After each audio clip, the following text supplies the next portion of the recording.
వాడలో గత 10 రోజులుగా జరుగుతున్న వరదల తర్వాత ఎన్యూమరేషన్ స్టార్ట్ చేయాల్సిన ఇప్పుడు టైం వచ్చిందండి. ఎన్యూమరేషన్ అంటే ఇప్పుడు జరిగిన నష్టాన్ని అంచనా వేయటానికి, అది హౌస్ డ్యామేజెస్, ప్రాపర్టీ డ్యామేజెస్ ఎన్ని జరిగాయి అని అంచనా వేయటానికి ఎన్యూమరేషన్ చేయాల్సిన అవసరం ఉంది. సో ఎన్యూమరేషన్ చేయటానికి ప్రతి సచివాలయంలోనూ సచివాలయం హౌస్ హోల్డ్స్ని బట్టి 3 నుంచి 15 టీంలు జనాభాని బట్టి వేసుకోవడం జరుగుతుంది. ప్రతి టీంలో కూడా ఖచ్చితంగా రెవెన్యూ డిపార్ట్మెంట్ నుంచి ఒక డిప్యూటీ తహసీల్దార్ కానీ, రెవెన్యూ ఇన్స్పెక్టర్ కానీ ఉండాలి, వార్డ్ సెక్రటరీ ఉండాలి, వార్డ్ వాలంటీర్ ఉండాలి. సో ఆ ముగ్గురు ఒక టీమ్గా ఎన్యూమరేషన్కి పంపించడం జరుగుతుంది. ప్రతి వార్డుకి కూడా ఆల్రెడీ ఒక ఐఏఎస్ ఆఫీసరు ఇన్ఛార్జ్ ఆఫీసర్గా ఉన్నారు, వారి పర్యవేక్షణలో జరుగుతుంది.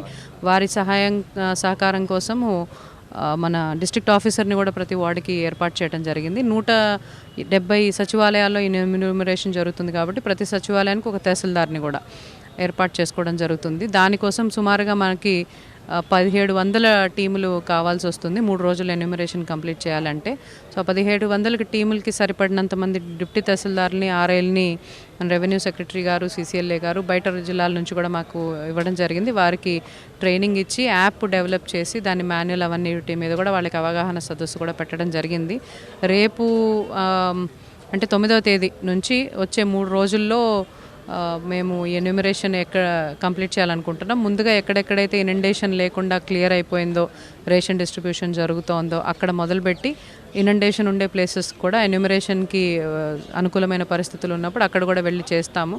అవసరమైతే ఒక రోజు ఎక్స్ట్రా కూడా తీసుకొని ఎన్యూమరేషన్ కంప్లీట్ చేస్తాము. సో దయచేసి ఎక్కడైతే ఏరియాస్ క్లియర్ అయిపోయినాయో, నీళ్లు లేకుండా, నీటి ముంపు లేకుండా క్లియర్ అయిపోయి ఇళ్ళకి వచ్చే పరిస్థితుల్లో ఉన్నాయో వాళ్ళందరూ కూడా మీ గృహాలలో అవైలబుల్గా ఉంటే ఎన్యూమరేషన్ టీమ్స్ వచ్చి మీకు జరిగిన నష్టం ఎంతనో అంచనా వేస్తారు. అంటే ఇంట్లో జరిగిన నష్టం, ఇంట్లో మీ వస్తువులు కావచ్చు, ఇంటికే నష్టం కావచ్చు, ఎటువంటి నష్టాలు జరిగాయి, దాంతోపాటు అక్కడ ఏమైనా బిజినెస్లు ఉన్నా లేదా పెద్ద మీ ఐటమ్స్ ఏమన్నా, మీ బిజినెస్కి సంబంధించిన ఐటమ్స్ ఏమైనా నష్టపోయినా వాటన్నిటి గురించి కూడా అంచనా యాప్ ద్వారా డెవలప్ చేయబడింది.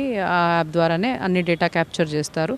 ఇదంతా కూడా స్వయంగా ప్రతి ఐఏఎస్ ఆఫీసరు ప్రతి వార్డుకి పర్యవేక్షణ చేసుకుంటారు. ఈ టైమ్స్ అన్నిటికీ కూడా యాప్ మీద, దాని యూజర్ మాన్యువల్ మీద, రూల్స్ మీద అవగాహన కల్పించడం జరిగింది. ప్రజలకు ఒకటే విజ్ఞప్తి, ముంపు లేని ప్రాంతంలో ఎక్కడైతే క్లియర్ అయిపోయిందో మీరు మీ ఇళ్లలో మీ ఆధార్ నంబర్లు, మీ ప్రాపర్టీ ట్యాక్స్ ఉంటే ప్రాపర్టీ ట్యాక్స్ లాంటి డీటెయిల్స్ అన్నీ కానీ అందుబాటులో పెట్టుకుంటే ఎన్యూమరేషన్ త్వరితగతిన చేసి నష్టం అంచనా చేసే అవకాశం ఉంటుందండి.